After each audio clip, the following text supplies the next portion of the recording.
Look at me. Who did this to you? Tell me right now. Her sleeve slipped and the bruises beneath weren't from clumsiness. Carlo Accardo's eyes froze on the purple marks wrapped around her wrist like shackles. Finger-shaped, deliberate, the kind that don't come from accidents. She whispered, "It's nothing, Mr. Accardo," pulling her hand back too quickly. But Carlo, a man who built empires by noticing what others hid, saw the truth trembling behind her smile. In that instant, the man who once ruled New York's underworld decided someone would pay. And by the time the city realized why its streets were already burning, if you're hooked in and want to enjoy this story, go ahead and subscribe, and drop a comment letting me know where you're watching from. It's always amazing to see where everyone's watching. Plus, tomorrow I've got another incredible story lined up, and you definitely don't want to miss it. Alright, back to the story. At 7:15 a.m., he sat at his corner table in Cafe Verona, the morning drizzle painting streaks down the windows overlooking Thompson Street. To anyone passing by, he looked like any other businessman reviewing documents over espresso. But Carlo wasn't any other businessman. He was the kind of man who noticed the micro-expressions that crossed someone's face during a negotiation. The way someone's breath hitched when they were about to break. The split-second tell before betrayal. He noticed everything. It was why he was still alive. Why his enemies weren't. So when Susan Allison approached his table that gray Tuesday morning, he noticed immediately that something was wrong.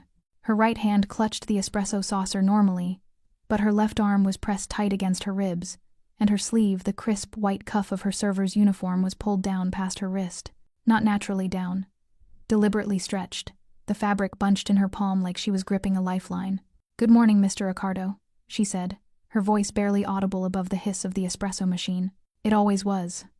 In the 6 months Susan had worked at Cafe Verona, he'd never heard her raise her voice. Not when the kitchen was slammed, not when difficult customers barked orders, not even when Polly Terranova, drunk and stupid, had knocked over a full tray of glassware near her station. She'd simply cleaned it up, quiet and efficient, while Polly apologized to the floor. "Morning, Susan." He watched her approach, her movements careful and practiced, like someone who'd learned to take up as little space as possible. She set the small porcelain cup down with both hands, a habit he'd noticed before, ensuring it never rattled against the saucer, and that's when it happened. The sleeve slipped, just for a second, maybe 2. But it was enough.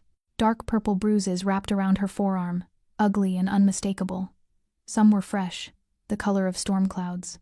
Others were fading to that sickly yellow-green that meant they were at least a week old. But what made Carlo's blood run cold was the pattern, not the random marks of a fall or accident. Fingerprints. Someone had grabbed her, hard, recently. His eyes caught them before she yanked her sleeve back down, and he saw her freeze a deer caught in headlights, her entire body going rigid with panic. She knew he'd seen. "Susan," he said quietly, setting down his pen. "Sit." "Oh, I should get back to sit." It wasn't loud. Carlo never needed to be loud. His power lived in the silence between words, in the weight of expectation that bent rooms to his will. It was a tone that made governors return calls and union bosses reconsider strikes. Susan sat in the chair across from him, perching on the edge like a bird ready to bolt. Her hands disappeared into her lap, sleeves pulled down, knuckles white. "What happened to your arm?" "Nothing, sir. I'm just clumsy." She forced a laugh that sounded like something breaking. "I bumped it on the counter yesterday while cleaning up. You know how narrow the space is behind the bar." Carlo leaned back in his chair, studying her. Susan Allison was 26, he knew from her employment file, vetted personally when his head barista, Mira, recommended her. Petite, with dark hair always pulled into a neat bun and warm brown eyes that now refused to meet his. She was thorough, never late, and in 6 months had never once asked him a personal question. But Mira hadn't mentioned the fear. Because that's what Carlo saw now, sitting across from him in the early morning light of his cafe. Not embarrassment about clumsiness, not frustration at her own carelessness. Fear, pure and primal. "Both arms?" he asked gently, watching how her right hand unconsciously moved to grip her left forearm, protective. Susan's face lost what little color it had. Yes, I'm very clumsy. Always have been." "Show me." "Mr. Accardo, really, I'm fine." "Susan." He kept his voice soft, controlled. "Show me." Her hands trembled as she slowly, reluctantly, pulled back both sleeves. The bruises mirrored each other. dark rings around both wrists, the pattern unmistakable someone had grabbed her from the front, their thumbs pressing into the soft underside of her arms while their fingers wrapped around, holding her in place. The kind of grip that said "times you're not going anywhere." The bruises were layered, 2 fresh marks over healing ones. This wasn't a one-time incident. Carlo felt something cold and familiar settle in his chest. He'd built his empire in the shadows of New York's underworld. He'd made decisions most men couldn't stomach, crossed lines that kept him awake on the rare nights his conscience spoke up. But he had rules, codes that weren't written down but were harder than any law. And one of those rules was simple. You didn't hurt people who couldn't fight back. Someone had hurt Susan. Someone had grabbed this woman, this quiet, diligent person who showed up every morning to make coffee and clear tables hard enough to leave marks that looked days old, and she was terrified enough to lie about it. Who did this? No one. I told you. Susan. He leaned forward, making himself smaller, less threatening. You work in my establishment, under my roof. That means you're under my protection. Do you understand? She looked at him with those frightened eyes, and for a moment he thought she might tell him. Her lips parted slightly. He could see her weighing the cost of truth against the cost of silence. Then she stood abruptly. I really should get back to work. The morning rush is coming. Susan. Thank you for your concern, Mr. Ricardo. I promise I'll be more careful. She fled across the cafe floor toward the bar. Carlo sat alone, his espresso untouched and going cold. He couldn't stop seeing those bruises, couldn't stop seeing the fear. In that moment, surrounded by the gentle hum of morning conversation, the most powerful man in New York made a decision that would shake the city to its foundations. Susan Allison would never be hurt again. Carlo sat motionless at his corner table for exactly 3 minutes after Susan disappeared behind the bar. To the handful of early morning customers filtering into Cafe Verona, he appeared calm, a businessman lost in thought, his espresso cooling in its cup. But beneath the tailored Italian suit and the carefully neutral expression, something ancient and dangerous had awakened. He'd seen men broken in interrogation rooms, watched rivals bleed out in abandoned warehouses, built an empire on calculated violence and strategic fear. But those men had chosen their path. They'd walked into his world with their eyes open, knowing the rules of engagement. Susan Allison hadn't chosen anything. She just wanted to pour coffee and go home. That made all the difference. Carlo stood, buttoning his suit jacket with practiced precision. He caught Mira's eye across the cafe, his head barista, a sharp-eyed woman in her 50s who'd worked for him since he'd opened Verona 8 years ago. She nodded once, understanding the unspoken command. Watch her. He walked through the cafe's back entrance, past the kitchen, where morning prep was already underway, and up the narrow staircase that led to his private office. The room was modest by his standards, a desk, 2 chairs, a window overlooking the street below, and a wall safe hidden behind a painting of the Amalfi Coast. But it was soundproof, secure, and connected to a network that reached into every shadow of New York City. Carlo pulled out his phone and dialed a number he knew by heart. Yeah. Boss? Vince Morelli answered on the second ring, his voice rough with sleep.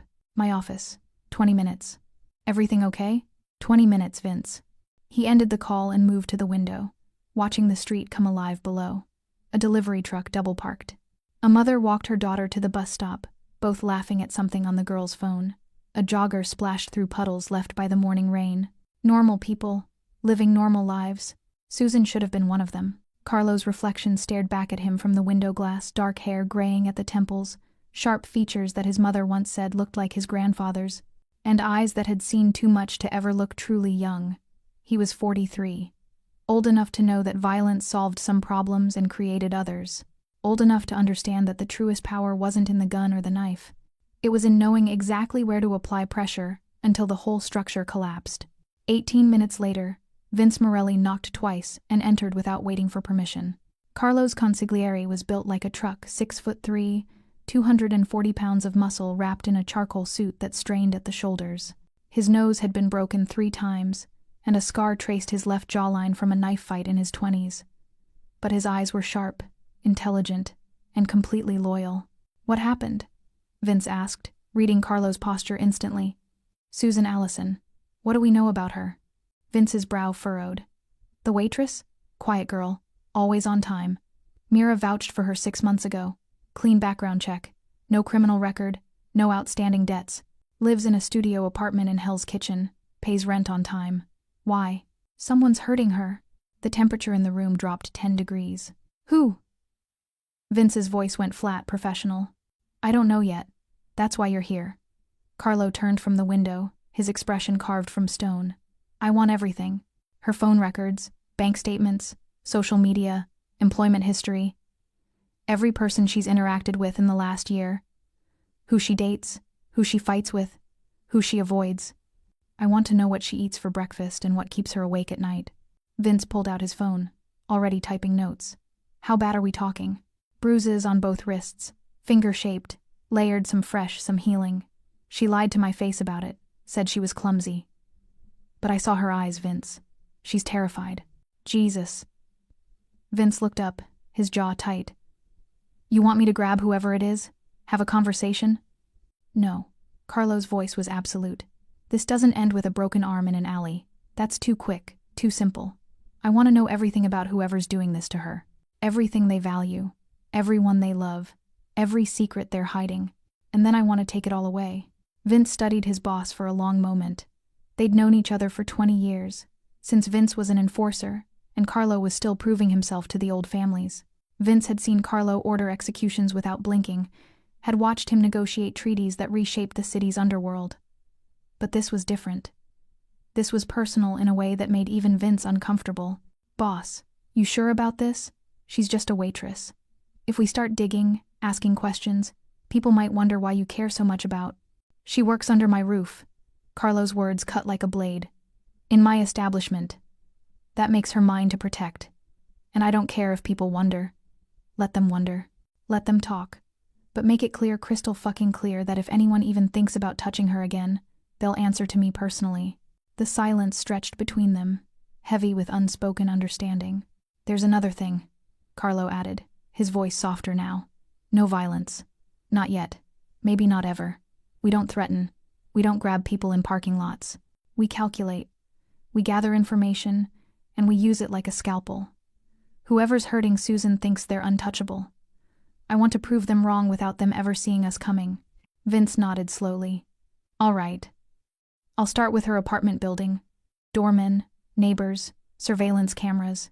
Should have something by tonight. Good. And Vince? Carlo waited until his consigliere met his eyes. No one knows about this except us. Not Polly, not Marco, not anyone. This stays quiet until I say otherwise. Understood. After Vince left, Carlo returned to the window. Down below, Susan emerged from the cafe's front entrance, her coat pulled tight despite the morning's warmth. She walked quickly, her head down, and disappeared around the corner toward the subway station. Carlo's reflection stared back at him, and for the first time in years, he felt something close to righteousness. Whoever had put those bruises on Susan's arms had made a fatal miscalculation. They'd hurt someone under his protection. And Carlo Accardo never forgot. Vince Morelli returned to Carlo's office at 11:47 p.m., his face carved from granite. He carried a manila folder thick with documents and photographs, but it was the way he gripped it like it contained something toxic that made Carlo set down his glass of whiskey. Tell me you found him, Carlo said quietly. I found him. Vince's voice was flat, controlled. And boss, this is worse than we thought. He dropped the folder on Carlo's desk. The top photograph showed a man in his late 30s, square jaw, military haircut, cold blue eyes that stared at the camera with practiced authority. He wore an NYPD uniform, 3 commendation bars pinned to his chest. Detective Raymond Holt, Vince said, the name tasting bitter on his tongue. Decorated officer, 12 years on the force, works out of the 14th precinct, 2 citations for bravery, 1 for saving a kid from a burning building. The press loves him. The mayors mentioned him by name in 3 different speeches about New York's finest. Carlo picked up the photograph, studying the face. Holt looked like someone's idea of a hero, strong, confident, trustworthy. The kind of man parents pointed to when they told their kids to find a police officer if they were lost. Keep going, Carlo said, his voice dangerously quiet. He's been dating Susan for 8 months. Started friendly. According to her coworker at her old job, she used to waitress at a diner in Murray Hill before Mira brought her here. Holt came in regular, left big tips, asked her out. She said yes. Vince flipped through the folder, pulling out surveillance photos. First 3 months looked normal. Dinner dates, movies, the whole romantic thing. Then she moved apartments suddenly. Didn't tell anyone at the diner why. Just quit with 2 days' notice. He moved her, Carlo said, reading between the lines. Yeah, got her a studio in Hell's Kitchen. His name's not on the lease, but my guy traced the deposit check. Came from an account registered to Holt's mother, but the handwriting matches his signature on police reports. Classic control move: isolate the victim, make her dependent. Carlo felt that cold rage settling deeper into his chest. He'd seen this pattern before, in different contexts. Men who needed to own, to dominate, to crush anything that reminded them they were human. The neighbors? He asked. Heard arguing, lots of it. One woman on Susan's floor said she almost called the cops twice, but Vince's jaw tightened. She saw Holt leaving in uniform once. Figured if he was a cop, maybe she was the problem. Of course she did. Carlo's words dripped with contempt. What else? Vince pulled out another document: phone records, highlighted in yellow. He calls her 17, 18 times a day. Sometimes more. Started tracking her phone about 4 months ago. I found the spyware when I had our tech guy check her cell. He knows where she is every minute. If she doesn't answer within 5 minutes, he shows up wherever she is. He's stalking her with a badge. It gets worse. Vince sat down heavily in the chair across from Carlo. I talked to a friend at the 14th.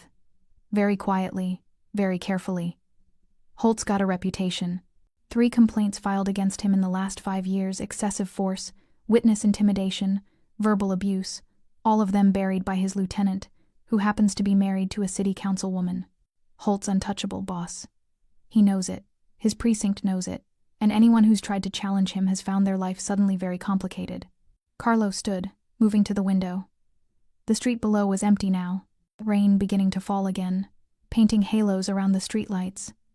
Somewhere out there, Susan was probably lying awake in her apartment, her phone next to her pillow, waiting for it to ring, waiting for Holt to check on her, waiting for permission to sleep. There's one more thing, Vince said quietly. The reason he targeted her specifically. Carlo turned, his expression dangerous. 4 years ago, Susan witnessed a robbery at a convenience store in Queens. Testified in court against one of Holt's confidential informants, a dealer named Marcus Webb, who Holt was using to make cases. Susan's testimony put Webb away for 5 years because she told the truth about what she saw. Holt lost his golden informant and took heat from his captain for not vetting Webb better. The pieces clicked into place with sickening clarity. He's been punishing her, Carlo said.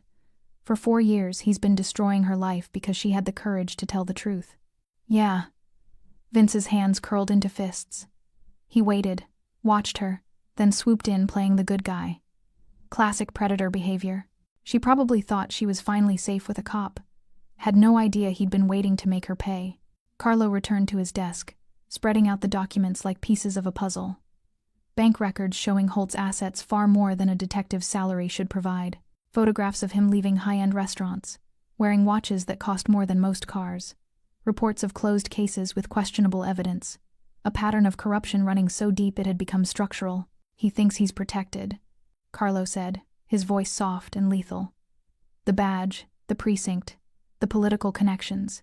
He thinks he's built a wall around himself that no one can touch. He has, boss. Taking him down directly would mean going to war with half the NYPD. Even our people in the department won't touch this, it's too hot. Then we don't go direct. Carlo looked up, his eyes blazing with cold calculation. We don't touch him at all. We let the system eat him alive from the inside. How? Every corrupt cop leaves a trail. Bank accounts that don't add up. Evidence that disappears. Witnesses who suddenly change their stories. Holt's been protected because no one's looked hard enough. Because his lieutenant buries the complaints before they go anywhere. Carlo tapped the folder with one finger. We're going to dig up every piece of dirt he's ever buried. Every bribe, every falsified report, every illegal dollar.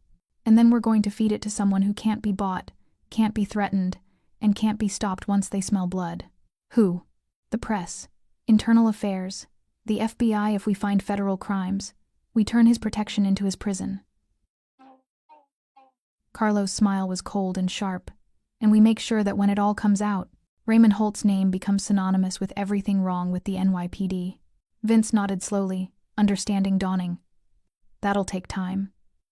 Weeks, maybe months. Then we have weeks, months, however long it takes. Carlo closed the folder. But Vince, while we're building the case, Susan doesn't get hurt again. Put surveillance on her apartment building. I want to know every time Holt comes near her, if he touches her, if he threatens her, if he so much as raises his voice.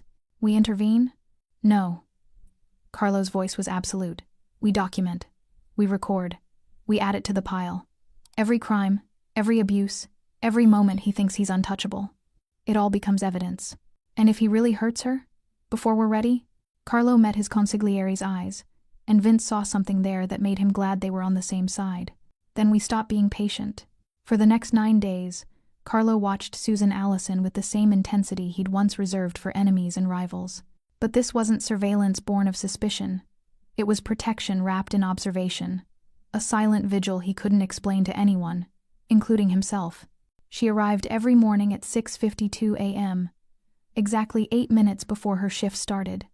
Never early enough to seem eager, never late enough to draw attention. She moved through Café Verona like a ghost, trying not to disturb the air, efficient, invisible, perfect, too perfect. On Tuesday, Carlo watched her drop a coffee cup. It shattered across the tile floor in an explosion of porcelain and espresso, and Susan's entire body locked up like she'd been struck. Her face went white. Her hands started shaking so violently she had to grip the counter to steady herself.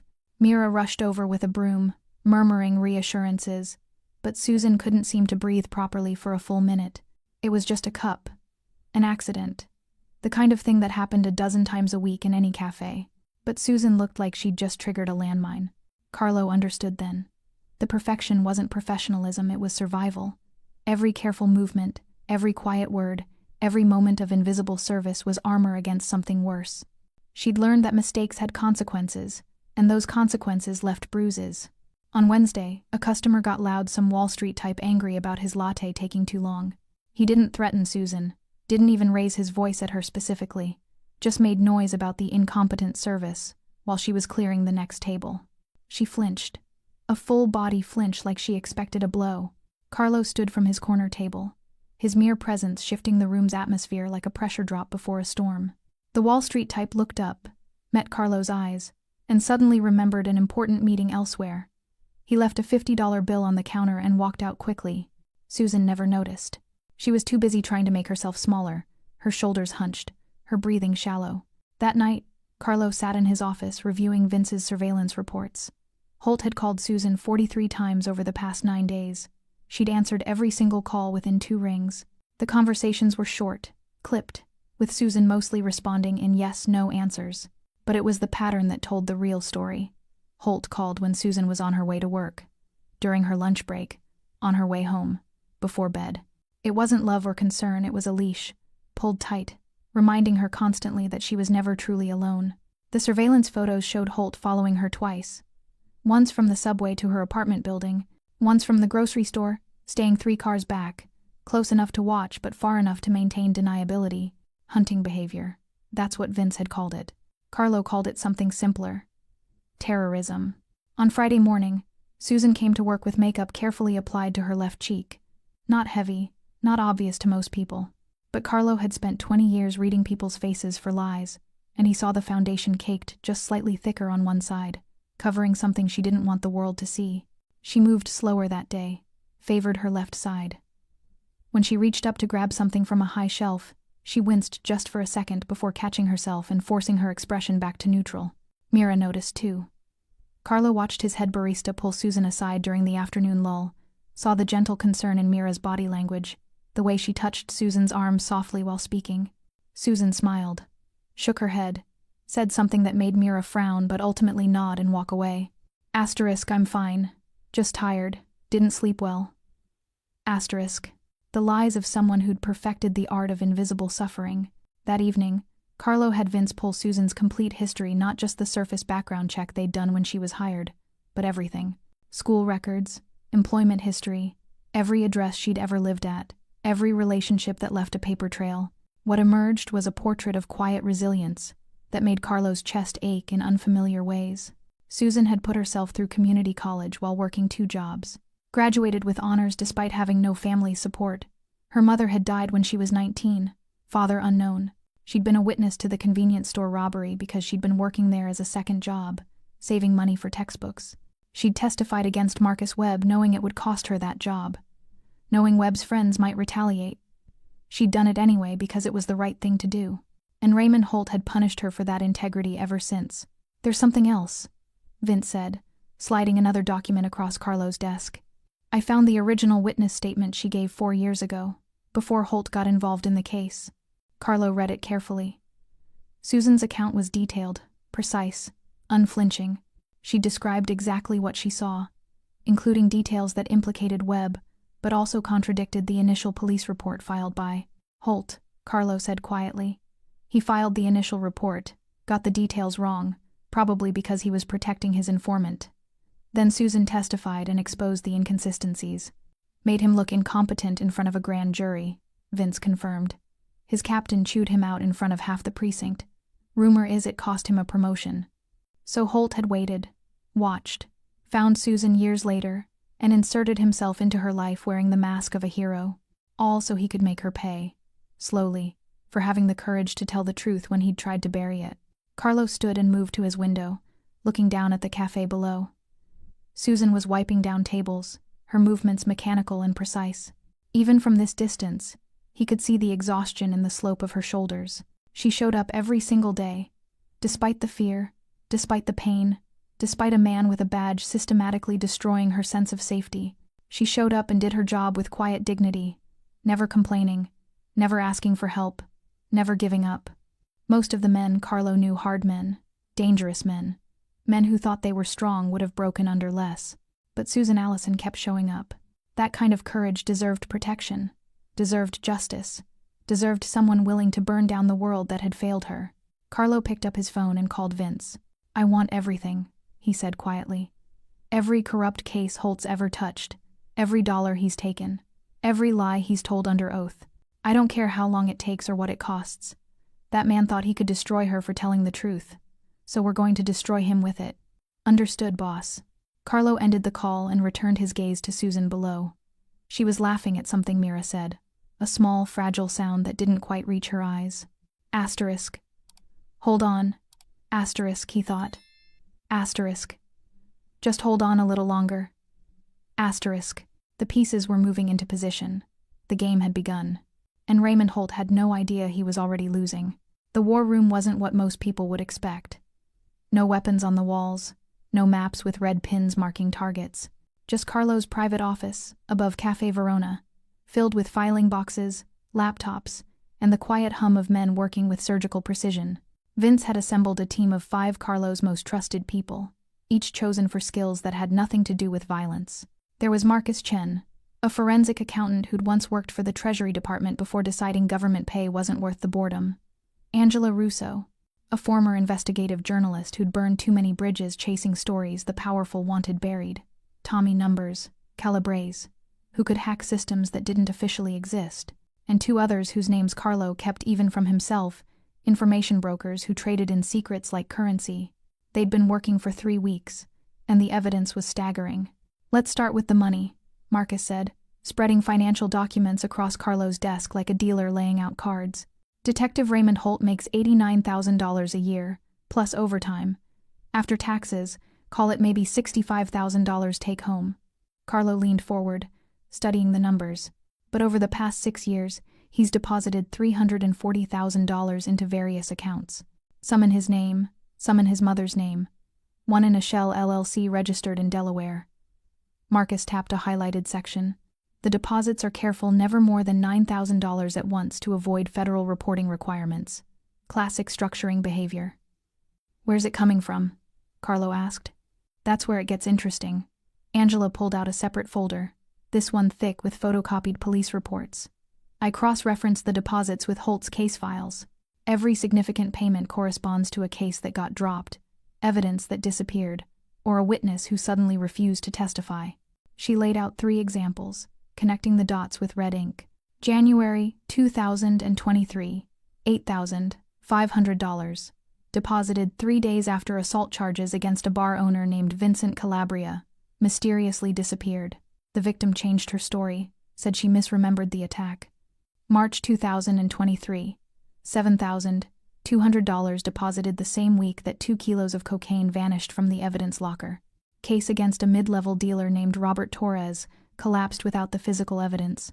August 2023, $9,000 deposited after Holt testified in a police brutality hearing that his partner, Officer James Morrison, used appropriate force during an arrest. Dashcam footage from that night was somehow corrupted. Morrison kept his badge. Carlo absorbed each detail, his mind cataloging the pattern. This wasn't just a bad cop taking bribes. This was systematic corruption. A one-man crime wave hiding behind a shield. How many cases total? He asked. 19 that we can prove with documents, Angela said. Probably twice that many if we count the ones where the evidence was destroyed too thoroughly. Tommy looked up from his laptop, adjusting his glasses. And boss, I found something else. Holt's been using NYPD databases to run searches on people who aren't connected to any active cases. Hundreds of queries over the past 3 years, criminal records, addresses, financial information. He's selling information, Vince said from his position by the window. Or using it for leverage, Carlo added. Who's he searching? Business owners mostly. Some politicians. A few lawyers. Several people with gambling debts or immigration issues. Anyone vulnerable. Tommy pulled up a spreadsheet. I matched the searches to his deposits. The timeline fits. He digs up dirt, approaches the target privately, and suddenly money appears in his accounts. Extortion with a badge, Angela muttered. Beautiful. The victims can't report him because he's the one they'd report to. Carlo stood and walked to the window, looking down at the morning crowd flowing past Cafe Verona. Somewhere in that river of humanity, Raymond Holt was walking around believing himself untouchable, believing that the badge gave him permission to terrorize whoever he wanted. What about internal affairs? Carlo asked. You said there were complaints filed. Angela nodded grimly. 3 formal complaints over 5 years, 2 for excessive force, 1 for witness intimidation. All of them buried by Lieutenant Kevin Walsh, Holt's commanding officer. Let me guess, Walsh is dirty too? Not quite. Walsh is married to City Councilwoman Patricia Walsh. She sits on the committee that approves NYPD budget increases and promotions. Walsh protects Holt, because Holt brings in arrests that make Walsh's numbers look good, which makes his wife happy, which keeps his marriage intact. Angela's expression was disgusted. It's not corruption, it's just institutional self-interest, which is somehow worse. So internal affairs won't touch him, Carlo said. Not unless the evidence is absolutely overwhelming and completely public. They need political cover to move against someone with Holt's connections. Carlo turned back to his team. Then we give them overwhelming. We give them undeniable. We give them evidence so solid that protecting Holt would destroy everyone who touches it. We're already building it, Vince said. Marcus has the financial records documenting the bribes. Angela's verified 19 cases of corruption. Tommy's got proof he's been illegally accessing databases. We've got enough to bury him twice over. But there's a problem, Angela interjected. All this evidence was obtained through, she gestured vaguely. Let's call them unconventional methods. We can't just hand this to Internal Affairs or the FBI. They'll ask how we got it, and everything falls apart. Carlo had already considered this. So we don't hand it to them. We leak it to someone who can authenticate the information independently. Someone who'll dig deeper and find the official sources to back up what we're giving them. A journalist, Angela said, understanding dawning. Someone with credibility and resources. Exactly. Someone hungry enough to chase the story but legitimate enough that when they publish, the authorities have to respond. Carlo looked at Angela. You used to work in investigative journalism. Who's the best? Angela thought for a moment. Diane Hartfield at the Times New York Chronicle *. She broke the story on the pension fund scandal last year. Tenacious as hell. Won't back down from pressure. And she's got editors who'll protect her sources. If we give her enough to start digging, she'll find the rest herself. Perfect. Carlo turned to Marcus. Clean up the financial documents, remove any indication of how we obtained them. Make it look like an anonymous tipster from inside the department. Tommy, same with the database records. Angela, you'll be our intermediary. You've got credibility in that world. What about the personal stuff? Vince asked. The abuse, the stalking, the threats against Susan? Carlo's expression hardened. That's the final piece. We've been documenting everything, the calls, the following, the surveillance. Once the corruption story breaks, and Holt's on the defensive, we leak evidence of him abusing his authority to terrorize a civilian. We make him into the perfect villain, corrupt cop who beats women. The press will eat him alive, Angela said. The press, Internal Affairs, the FBI, the mayor's office, everyone will want a piece of him. And by the time they're done, Raymond Holt won't just lose his badge. He'll lose everything. Carlo returned to the desk, looking at the assembled evidence, weeks of meticulous work, hundreds of hours of investigation, all building toward a single devastating moment. "How long until we're ready to move?" he asked. 2 weeks, Marcus said. "Maybe 3. We need to verify a few more financial transactions, get copies of the official case files to give Hartfield something to authenticate our information. Then we have 3 weeks." Carlo's voice was cold and absolute. "But understand this, once we start, we don't stop. Holt will know someone's coming for him. He'll get desperate, dangerous. We need to be ready for anything." Vince nodded. "I've got people watching Susan around the clock. If Holt makes a move, we document it," Carlo interrupted. "Everything becomes evidence. Every threat, every moment of intimidation. We're building a case that'll stand up in court, and the court of public opinion." "And if he really hurts her?" Vince asked quietly. Carlo met his consigliere's eyes. "Then the plan changes, and we remind Detective Holt that there are things worse than prison." The room fell silent, everyone understanding the unspoken promise. "All right," Carlo said. 3 weeks. Let's make them count." The first crack in Raymond Holt's armor appeared on a Thursday morning, buried on page 6 of the Times New York Chronicle Times under the headline, "Questions Raised Over Missing Evidence in NYPD Cases." Diane Hartfield's article was surgical, careful not to name Holt directly yet, but laying out a pattern of irregularities at the 14th precinct. Evidence that vanished, cases that collapsed mysteriously, witnesses who changed their stories after speaking with investigating officers. Carlo read it over his morning espresso at Cafe Verona, watching Susan work across the room. She didn't know that the 800-word article was the opening salvo in a war that would reshape her life. She didn't know anything yet. And that's how it had to stay. By Friday, the story had grown. Hartfield published a follow-up naming the precinct specifically and citing anonymous sources within the department, who confirmed that Internal Affairs had opened a preliminary inquiry into evidence handling procedures. Carlo's phone buzzed with a text from Angela. Asterisk. She's hooked. Asking for more. Asterisk. By Monday, Raymond Holt was no longer invisible. Vince's surveillance team reported the changes immediately. Holt had been called into a meeting with Lieutenant Walsh that lasted 90 minutes. He emerged looking rattled, his usual cocky stride replaced with something tighter, more controlled. That afternoon, his union representative showed up at the precinct. "He knows someone's digging," Vince said, standing in Carlo's office reviewing the day's surveillance footage. "Watch this." The video showed Holt in his car outside the 14th precinct, phone pressed to his ear. Even without audio, his body language screamed stress, jaw clenched, free hand gripping the steering wheel so hard his knuckles went white. "Who's he calling?" Carlo asked. "We pulled the records. First call was to his bank. Second to his lawyer. Third," Vince paused meaningfully, "to Susan." Carlo's expression darkened. "When?" 4:47 p.m., lasted 8 minutes. Our tap caught most of it. Vince pulled up the audio file on his laptop. Holt's voice came through tinny but clear, each word dripping with barely controlled rage. Asterisk, where are you? Asterisk. Asterisk, I'm at work. My shift ends at asterisk. Asterisk, I don't care about your shift. Are you talking to people about me? Asterisk. Asterisk, what? No, I would never asterisk. Asterisk. Someone's asking questions, Susan. Someone's digging into my life, my cases.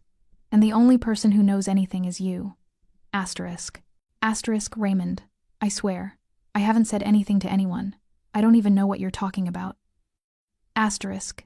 Asterisk. You better not be lying to me. Because if I find out you went to the press, if you talked to Internal Affairs, if you told anyone asterisk. Asterisk. I didn't. Please, I promise, I didn't say anything. Asterisk. The fear in Susan's voice made Carlo's hands curl into fists. Asterisk. I'll know if you're lying. I always know. I'll be watching you even closer now. Every move, every conversation, every goddamn breath. You understand me? Asterisk. Asterisk. Yes. Asterisk. Asterisk. Say it again. Asterisk. I understand. Asterisk. Good.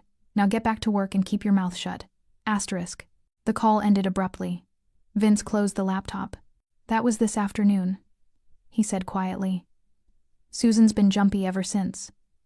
Dropped 2 cups during the dinner shift. Mira had to send her home early. Carlo stood and moved to the window, his reflection staring back at him in the darkening glass. Below, the cafe was closing down for the night. Susan had already left, probably heading back to her apartment where Holt's surveillance software tracked her every move. "He's scared," Carlo said. "Good. Scared people make mistakes. They also get violent," Vince countered. "We're pushing him toward the edge, boss. What happens when he goes over? Then we catch him on camera doing something that destroys him completely." Carlo turned back. "How's our surveillance on Susan's building?" 3 cameras covering the entrance and her floor. Audio in the hallway outside her apartment. We can't go inside, but we'll hear anything that happens in the corridor. Plus, we've got 2 guys rotating shifts in a car across the street. Not enough. I want 4 guys. 2 in the car, 2 on foot. If Holt shows up, I want every second documented. He'll spot a tail if we get too close. He's paranoid right now. He's seeing threats everywhere. That works in our favor. He'll be too distracted watching his own back to notice ours." Vince nodded and pulled out his phone to make arrangements. Carlo returned his attention to the window, his mind running through scenarios and contingencies. The next domino fell Wednesday morning. Diane Hartfield published her 3rd article, and this time she named names. Detective Raymond Holt under internal investigation for evidence tampering.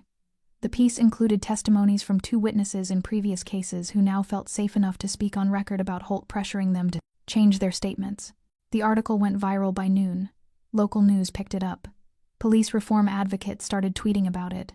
By evening, the mayor's office issued a carefully worded statement about taking all allegations seriously and supporting a thorough investigation. Carlo watched it unfold like dominoes falling in perfect sequence. That night, Holt's world began to crumble in earnest. His bank accounts were frozen pending an internal affairs investigation into financial irregularities. His partner, Officer Morrison, the one he'd protected during the brutality hearing, was reassigned to desk duty pending his own review. Whispers started circulating through the 14th precinct, the kind of institutional gossip that destroyed careers. By Thursday, Holt was toxic.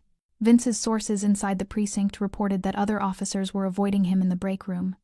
His lieutenant had stopped returning his calls. Even the union rep seemed less enthusiastic about defending him. "He's isolated," Vince reported. "Everyone who used to protect him is backing away. They can smell the blood in the water." "What about Susan?" "Holt called her 19 times yesterday." She answered 17. "The surveillance shows he drove past her apartment building 4 times last night between midnight and 4 a.m. Carlo's jaw tightened. He's circling, trying to figure out if she's the leak. What if he decides she is? Then he makes the mistake we've been waiting for. Carlo pulled up the surveillance feeds on his computer. He's desperate now. Desperate men don't think clearly. They act on emotion, on fear, on rage. And when Holt finally snaps, when he stops being careful and shows the world what he really is, we'll have every camera rolling. Vince studied his boss carefully. "You're using her as bait." "I'm protecting her," Carlo corrected, his voice hard. "Every move we've made has been to build a cage around Holt so tight he can't touch her without destroying himself completely. Yes, we're letting him feel the pressure. Yes, we're watching to see how he reacts. But Susan is surrounded by my people 24 hours a day. Holt can't get to her without going through us. And if he tries anyway?" Carlo's smile was cold and sharp. "Then we get everything we need to finish this, and Raymond Holt learns what happens when you threaten something I've decided to protect." Friday evening, the pressure found its release. Holt showed up at Cafe Verona. He didn't come in uniform that would have been too obvious. Instead, he wore jeans and a leather jacket, trying to look casual as he took a seat at the counter. But Carlo saw him immediately, saw the tightness around his eyes, the way his hands trembled slightly as he ordered coffee from Mira, saw how his gaze tracked Susan as she moved through the cafe, oblivious to the predator watching her. Carlo remained at his corner table, appearing to read a newspaper while every sense focused on Holt. Around the cafe, 3 of his people were positioned casually, Marco near the door, Polly at a window table, Angela posing as a customer with a laptop. Everyone was ready. Holt waited until Susan approached to refill his coffee. As she reached for his cup, he grabbed her wrist.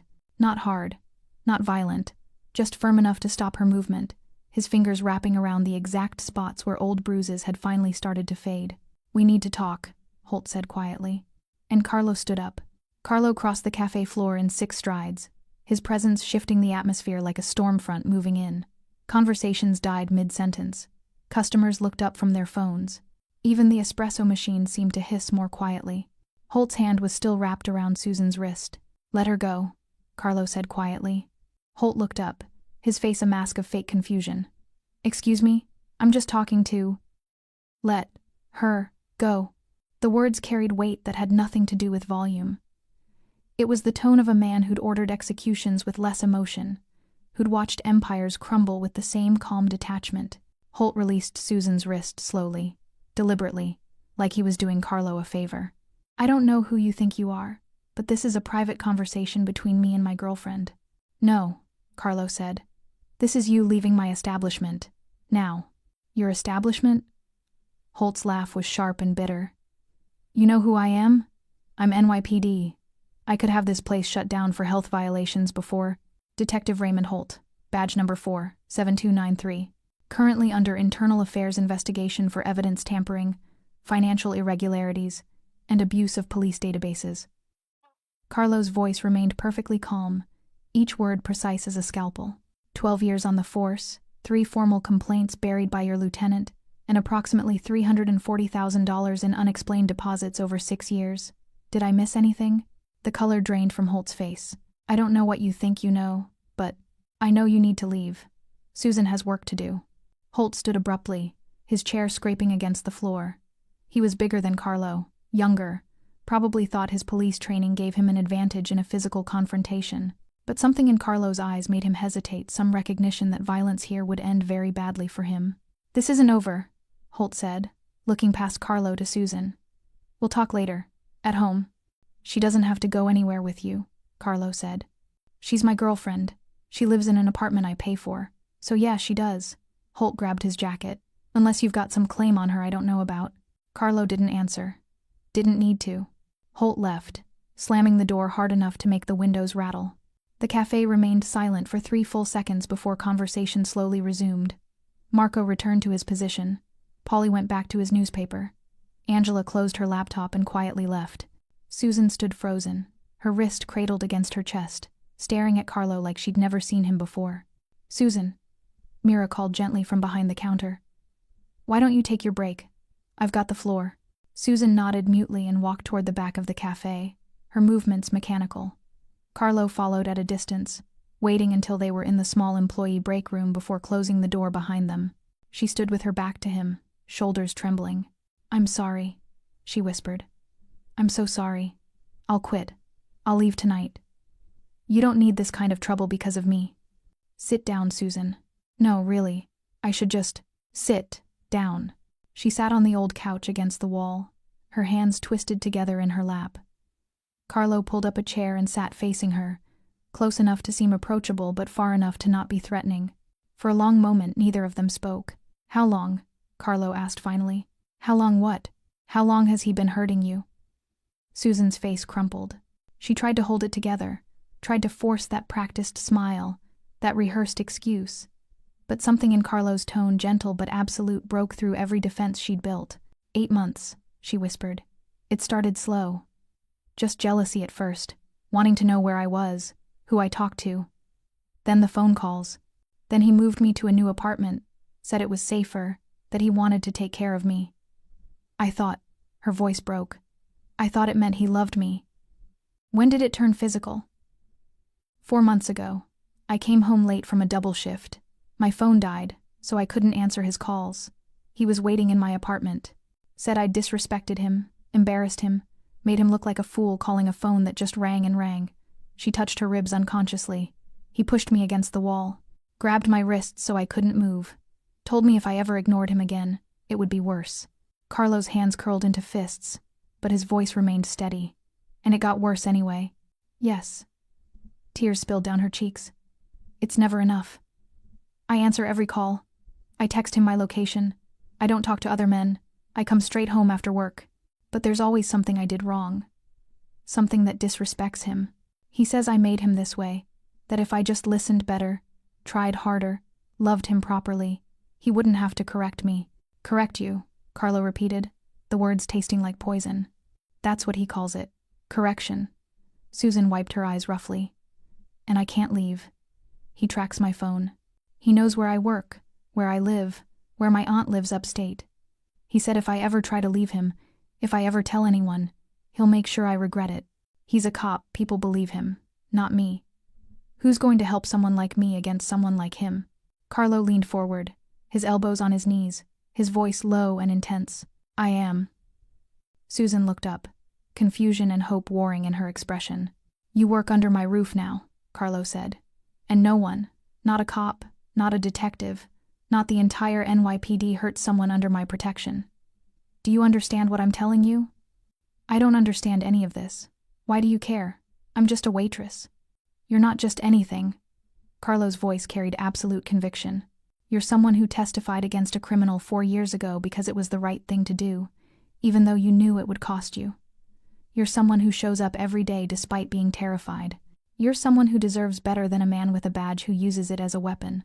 He'll kill me if he finds out I talked to you. He's not going to touch you again, ever. Carlo stood, moving to the small window that looked out over the alley. I need you to trust me, Susan. Can you do that? She stared at him for a long moment. Carlo Accardo, a man whispered about in certain circles, whose name carried weight and fear in equal measure. A man who probably had blood on his hands and darkness in his past, but also a man who'd just faced down her abuser without flinching. Yes, she whispered. I trust you. Good.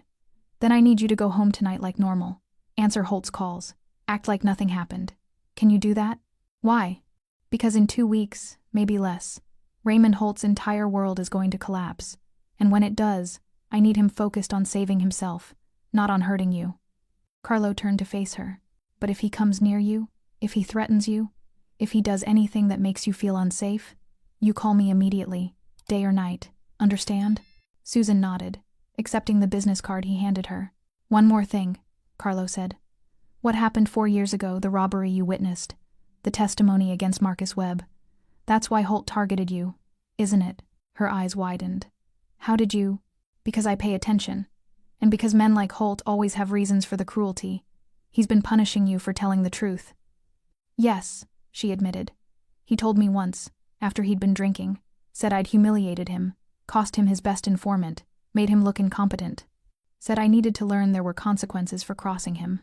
Carlo's expression went cold and hard. There are consequences, he agreed. He's about to learn that firsthand. The package arrived at the Times New York Chronicle-Times offices on a Tuesday morning, delivered by courier to Diane Hartfield's desk. No return address. Just a plain manila envelope with her name typed on the front. Inside were 47 pages that would destroy Raymond Holt's life. Diane spread them across her desk with the practiced efficiency of someone who'd received anonymous tips before. Bank statements showing deposits that didn't match a detective's salary. Photocopied police reports with handwritten notes in the margins notes that contradicted the official accounts. Database query logs showing hundreds of unauthorized searches. And most damning, a spreadsheet correlating Holt's financial deposits with cases that mysteriously collapsed or evidence that disappeared. Attached to the front page was a typed note on plain paper. Asterisk Detective Holt has been using his badge to extort, intimidate, and corrupt for years. The evidence is real. Verify it independently. Look at case #2019 to 4471 Torres, case #2021 to 8834 Calabria, case #2013 to 2156 Morrison IA hearing. The victims are afraid to speak, but the paper trail doesn't lie.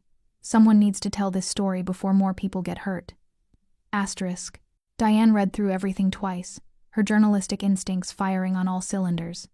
This was bigger than her previous articles. This wasn't just evidence tampering, this was systematic corruption, extortion, abuse of power, if it was real. She picked up her phone and called her editor. Tom, I need researchers and a lawyer. I just received something that's either the biggest story of the year or an elaborate setup. Which one? Tom asked. Give me 72 hours and I'll tell you.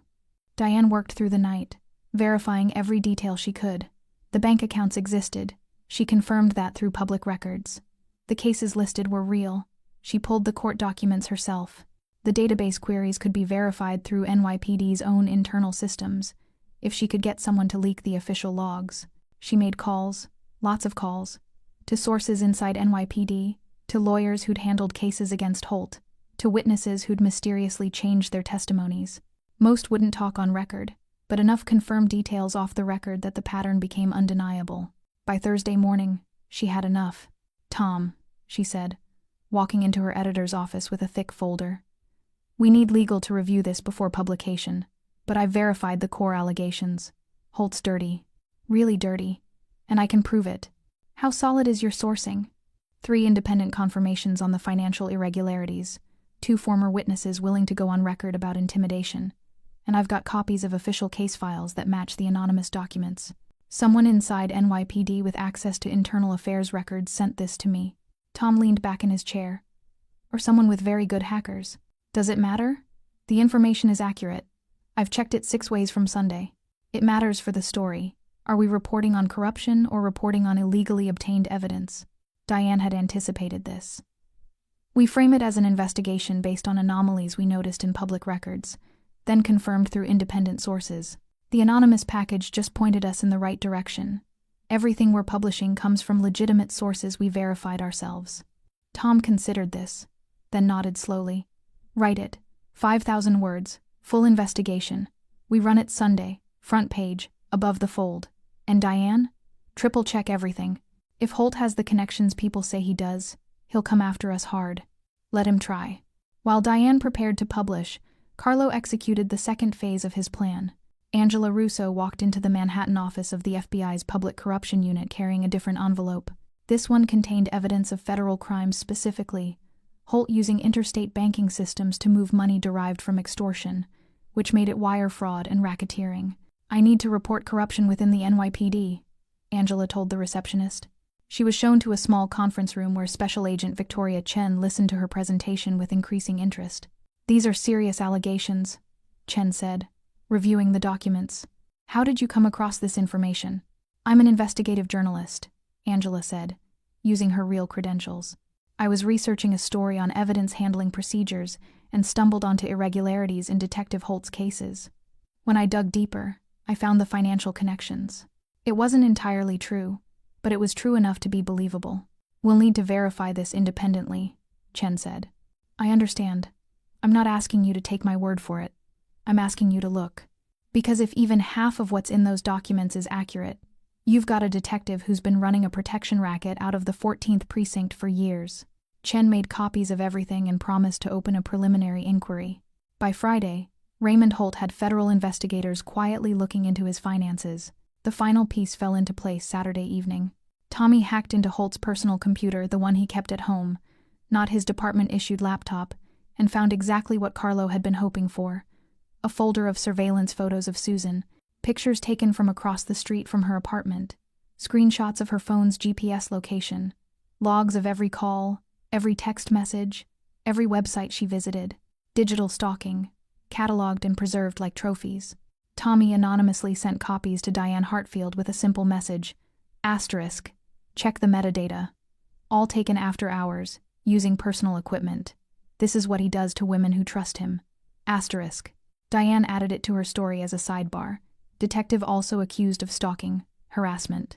Everything was in position. Sunday morning, the Times New York Chronicle Times published Diane Hartfield's expose across the entire front page. NYPD detective's secret. Years of corruption, extortion, and abuse of power. The story was devastating. Detailed. Impossible to dismiss as speculation or grudges. Diane had done her job perfectly, presenting the evidence in a way that demanded response from authorities. By noon, every news outlet in New York was running the story. By evening, the FBI confirmed they'd opened an investigation.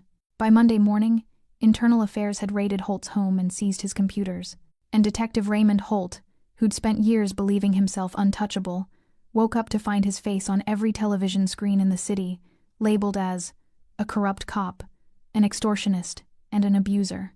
Carlo read the coverage from his office, a cup of espresso cooling on his desk. Phase 1 complete. The world now knew what Raymond Holt really was. Phase 2 would be even more satisfying. Raymond Holt was spiraling, and everyone could see it. The surveillance footage from Monday showed him leaving his apartment at 6 a.m., unshaven, wearing the same clothes from the night before. He'd been suspended pending investigation, placed on administrative leave while Internal Affairs and the FBI tore through his life like wolves through a carcass. His phone hadn't stopped ringing. Reporters camped outside his building. His union rep had stopped returning his calls. Even his mother had disconnected her phone after journalists found her number. By Tuesday, Holt looked like a man who'd aged 10 years in 48 hours. And he blamed Susan for all of it. Vince's surveillance team caught him circling her apartment building 3 times Tuesday night. Wednesday morning, he called her 17 times in 2 hours. By Wednesday afternoon, he'd started leaving voicemails that grew progressively more threatening. I know you talked. I know you went to the press. You're going to pay for this, Susan. I'm going to make you regret the day you met me. Carlo listened to the recordings in his office, his expression carved from ice. He's breaking, Vince said. Completely losing control. Good. How's Susan? Terrified. She's been staying at Mira's apartment the last 2 nights, didn't want to be alone. But she's still showing up for her shifts. Tell her not to come in tomorrow. Boss, she's not going to listen. She needs the money, needs the routine. I think working is the only thing keeping her sane right now. Carlo considered this. Then we make sure she's protected. I want you here tomorrow, Marco, Polly, and Angela. Full coverage. You think he'll come here? I think he's got nothing left to lose, and men with nothing to lose do desperate things. Carlo stood, moving to his window. He'll come, and when he does, the entire city is going to watch him destroy himself. Thursday morning arrived cold and gray, the kind of November day that made people hurry from warm building to warm building without looking up. Susan arrived at Cafe Verona at 6:52 a.m., exactly on time despite everything. She looked exhausted, dark circles under her eyes, her hands shaking slightly as she tied her apron. But she showed up. Carlo watched her move through her opening routine, his chest tight with an emotion he couldn't quite name. Respect, maybe, or recognition of a courage that matched anything he'd seen in 20 years of dangerous living. The morning passed quietly. Customers came and went, oblivious to the tension humming beneath the surface. Marco stood near the door, reading a newspaper he wasn't actually reading. Polly sat at a window table, his bulk casual but ready. Angela worked on her laptop at the counter, positioned where she could see the entire cafe. Vince sat with Carlo at his corner table, both of them watching, waiting. At 2:17 p.m., Raymond Holt walked through the door. He looked like hell, bloodshot eyes, 3 days of stubble, his clothes wrinkled and stained. But more concerning was the wild energy radiating from him, the barely contained rage of someone who'd been pushed past their breaking point. Several customers looked up, then quickly away. Some recognition flickering across their faces, times that's the cop from the news times, followed by the instinctive decision to not get involved. Holt's eyes found Susan immediately. She was clearing a table near the back, her movements freezing as she saw him. Susan, he called across the cafe. We need to talk. Now. She didn't move. Couldn't move. Susan. Louder now, angrier. Don't ignore me. Carlo stood, buttoning his suit jacket. Across the cafe, Marco straightened from his newspaper. Polly set down his coffee. Angela's fingers moved across her laptop keyboard times, recording asterisk. Detective Holt, Carlo said calmly. You need to leave. Holt spun toward him, eyes blazing. You're behind this, aren't you? The articles, the investigation, all of it. You put her up to this. I did nothing except notice that someone was hurting my employee. Everything else was your own doing. Bullshit. Holt advanced toward Carlo, his hands clenched into fists. She told you things, private things about our relationship, and you used them against me. That's witness tampering, or intimidation, or what? Carlo's voice remained perfectly calm, which seemed to enrage Holt further. I'm not a witness to anything. I'm just a businessman who doesn't appreciate his staff being terrorized. She's lying. Whatever she told you, she's lying. I haven't told him anything. Susan's voice cracked across the cafe, surprising everyone, including herself. I didn't go to the press. I didn't talk to internal affairs. I haven't said a word to anyone. Then how? Holt wheeled on her. How does some random cafe owner know about... He caught himself, but too late. Know about what? Carlo asked quietly. About the extortion? The evidence tampering? The abuse? Outside, Carlo could see what Holt couldn't. News vans pulling up to the curb. Cameras being readied. Diane Hartfield stepping out of a car with her notebook. The trap was set. Angela had sent the tip 30 minutes ago. Asterisk. Corrupt detective. Confronting victim at Cafe Verona on Thompson Street. Asterisk. Holt took a step toward Susan, and that's when Vince moved, placing himself between them, a wall of muscle in an expensive suit. That's close enough, Vince said. Get out of my way. She's my girlfriend. We're leaving. Together. She's not going anywhere with you. Carlo said. Holt's laugh was brittle, breaking. You think you can stop me? You think because you've got some muscle and some money that you can… He shoved Vince, trying to get past him. Bad mistake. Vince didn't retaliate with violence, didn't need to. He simply stood his ground, immovable, while Holt bounced off him like a wave hitting a cliff. Last chance, Carlo said. Walk out that door now, detective. While you still can. While I still can? You threatening me? You threatening a police officer? I'm not threatening anyone. I'm pointing out that there are at least 3 news cameras outside right now, filming through the windows. And every second you stay here, every word you say, every move you make is being recorded and will be on every television screen in New York by tonight. Holt's face went white. He spun toward the windows, seeing for the first time the small crowd gathering outside. The cameras, the reporters. You set me up, he whispered. No, Carlo said. You destroyed yourself. I just made sure people were watching when you did it. Holt lunged not at Vince, but toward Susan, his hand outstretched like he could grab her, drag her out, make her fix this somehow. He never got close. Marco and Polly moved simultaneously, intercepting him mid-stride. They didn't hurt him, didn't even throw him to the ground, just caught his arms and held him immobile while he thrashed and screamed. Let me go. Police brutality. Assault. You're not on duty, Carlo observed. And you're the one who became physical first. Self-defense on our part. The cafe door burst open. NYPD uniforms rushed in, not Holt's precinct, but officers from a different district who'd been called by the crowd gathering outside. NYPD! Everyone step back! Marco and Polly released Holt immediately. Hands raised, cooperative. This man is assaulting my girlfriend, Holt shouted, pointing at Susan. And these men attacked me. Sir, you need to calm down, one of the officers said, recognizing Holt. Recognition followed by something else, distaste maybe. Or disgust. Detective Holt, you're currently under investigation. You shouldn't be here. I can go wherever I want. I haven't been charged with anything. Sir. She's lying. They're all lying. I'm being framed. One of the officers turned to Carlo. What happened here? Detective Holt entered my establishment and became verbally aggressive toward my employee. When asked to leave, he refused and attempted to physically grab her. My staff intervened to protect her. That's all.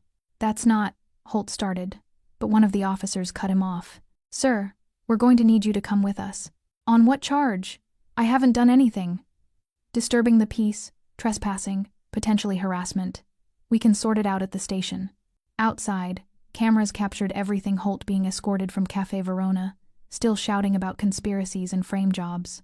The disheveled ex-detective being led to a patrol car while reporters shouted questions. Inside the cafe, Susan collapsed into a chair, her entire body shaking. Mira rushed to her side, wrapping her in a hug while she sobbed relief, terror, exhaustion all pouring out at once. Carlo watched through the window as the patrol car drove away, taking Raymond Holt toward whatever remained of his future. It wouldn't be much. The public confrontation, captured on camera and witnessed by dozens, was the final nail in a coffin Carlo had been building for months. By evening, the footage would be everywhere. By tomorrow, the FBI would have even more ammunition. By next week, Holt would likely be facing criminal charges. The war was over, and Susan Allison was finally, truly safe. The headlines exploded across every major outlet within hours. Disgraced detective confronts alleged victim in public meltdown. Raymond Holt arrested after threatening woman at Manhattan Cafe. Corrupt cop's downfall, from hero to zero in 1 week. But the story underneath the headlines was bigger than one corrupt detective. The Times-Chronicle Times published a follow-up investigation, revealing that Holt's lieutenant, Kevin Walsh, had buried not just 3 complaints but 7. The FBI expanded their investigation to include Walsh and 2 other officers at the 14th Precinct. The mayor called for a comprehensive review of internal affairs procedures. Raymond Holt had become a symbol of everything wrong with systems that protected abusers, of badges used as weapons, of power without accountability. And it had all started because a cafe owner noticed bruises on a waitress's arm. 1 week later, Susan returned to work. She arrived at 6:52 a.m., exactly on time. But something was different. Her shoulders weren't hunched. Her hands didn't shake. When she smiled at customers, it reached her eyes. Carlo watched from his corner table, his espresso cooling as it always did, his newspaper unread as it often was. He'd spent the week dealing with police statements, media inquiries, and ensuring that every legal protection possible was in place for Susan. The FBI had granted her witness protection status for the upcoming trials. A pro bono lawyer had helped her file a restraining order, and Carlo had quietly arranged for her apartment lease to be transferred to her name alone, with 6 months' rent paid in advance by an anonymous benefactor. She didn't know about that last part. Didn't need to know. Around 9 a.m., during the morning lull, Susan approached his table carrying a fresh espresso this time, her sleeves rolled up normally, the faded bruises visible but no longer hidden. "Mr. Ricardo," she said softly, setting down the cup. "May I sit, please?" She perched on the edge of the chair across from him, her hands folded in her lap. For a moment, she just looked at him. Really looked at him like she was trying to understand how a man like him had chosen to save someone like her. "You did it," she said finally. "What you said you would do. You protected me. I kept a promise, nothing more. It's everything more." Her eyes shone with unshed tears. "I've been thinking about what to say to you for days, but nothing seems adequate. Thank you feels too small. You gave me my life back. You never lost your life. You just needed someone to remind you that you deserved to have it." Carlo leaned back in his chair. "What happened to you wasn't your fault, Susan. And what happens next, that's entirely up to you. The FBI wants me to testify. Against Holt, against the others they're investigating. Will you?" She nodded slowly. 4 years ago, I testified because it was the right thing to do. It cost me everything. But now I understand it was worth it, because truth matters. Justice matters. Even when it's hard. Especially when it's hard. Carlo felt something shift in his chest. This woman who'd been broken and terrorized and afraid was choosing courage again. Choosing to stand up and speak truth to power, even after learning exactly how much it could cost. "You're braver than most of the men I know," he said quietly. "I'm terrified," she admitted. "But I'm also free. And I want other women who are where I was to know that they can be free too. That having a badge doesn't make someone untouchable. That there are still people who believe in justice." She stood, smoothing her apron. "I should get back to work. But Mr. Ricardo, Carlo, I want you to know something. You didn't just save me. You showed me that even in the darkest places, there are people who still care about doing what's right, even if they don't look like heroes." After she walked away, Carlo sat alone with his thoughts and his cooling espresso. Around him, Cafe Verona hummed with normal life conversations. Laughter, the familiar sounds of a world continuing to turn. He'd built his empire in shadows, made decisions that kept him outside the law's reach, crossed lines that most people couldn't imagine crossing. He wasn't a good man by any traditional definition, but he'd done one good thing. Protected one person who deserved protection. Used his power not to destroy, but to defend. Maybe that didn't erase his past, but maybe it was a start. Vince appeared at his table, sliding into the chair Susan had vacated. "You hear the news? Holt's lawyer is trying to negotiate a plea deal, facing 14 federal charges and about 30 state charges. He's looking at 20 years minimum." "Good." Walsh and 2 other officers from the 14th are cooperating, giving up evidence on Holt in exchange for reduced sentences. The whole precinct's under investigation. They're calling it the biggest corruption scandal in NYPD history. Carlo nodded, absorbing the information without visible reaction. "There's something else," Vince said, his voice careful. "People are talking. Not bad talk, good talk. About how you protected Susan. How you took down a corrupt cop without violence. You're becoming, I don't know, different than before. I'm exactly who I've always been. Maybe, but people are seeing you differently. And boss?" Vince smiled slightly. "I think maybe you're seeing yourself differently too." After Vince left, Carlo finally picked up his espresso. It was cold now, but he drank it anyway, watching Susan move through the cafe with new lightness in her step. In a city built on fear and corruption, Carlo Accardo had done something unexpected. He'd made the law itself tremble not through violence or intimidation, but through patience, strategy, and an unwavering commitment to protecting someone who couldn't protect herself. The newspapers would call it many things: a scandal, a takedown, a victory for justice. But Carlo knew what it really was. One man noticing a woman's bruises and deciding that she mattered more than the system that failed her. 3 weeks later, Susan approached Carlo's table one final time during her shift. This time, she carried an envelope instead of espresso. "What's this?" he asked. "A letter. For you." She set it down carefully. "Don't read it now. Read it when you're alone.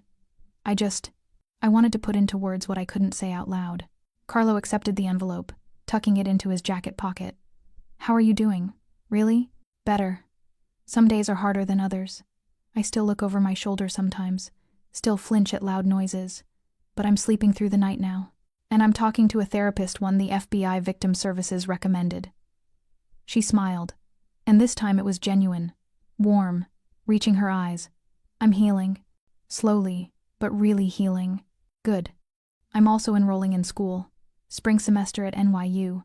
I want to study social work, maybe work with other women dealing with abuse. Turn what happened to me into something that helps others. Carlo felt pride swell in his chest, an unfamiliar emotion. That's good, Susan. That's very good. None of it would be possible without you. She hesitated, then reached out and squeezed his hand briefly. Thank you for seeing me when everyone else looked away. After her shift ended and the cafe closed, Carlo sat alone in his office and opened the envelope. Inside was a single page, handwritten in careful script. Asterisk. Dear Carlo. Asterisk. Asterisk, I don't know how to thank someone for giving you back your life, but I'll try. Asterisk. Asterisk, before you, I thought I had to accept the violence. I thought being hurt was the price I paid for being loved. I thought powerful men always got away with it, and people like me just had to survive however we could. Asterisk. Asterisk. You showed me something different. You showed me that power can protect instead of destroy, that justice is possible even when the system fails, that one person noticing, one person caring, one person deciding to act that can change everything. Asterisk. Asterisk. You're not a perfect man. I know that. You've probably done things I don't want to know about, made choices that would frighten me if I understood them fully. But you're a good man where it mattered most. You saw someone suffering and you chose to help, even when you didn't have to, even when there was nothing in it for you. Asterisk. Asterisk. That makes you a hero. My hero. Asterisk. Asterisk, I'll never forget what you did for me. And I promise you I won't waste this second chance. I'll live the kind of life that honors your gift. I'll be brave. I'll be honest. I'll help others the way you helped me. Asterisk. Asterisk.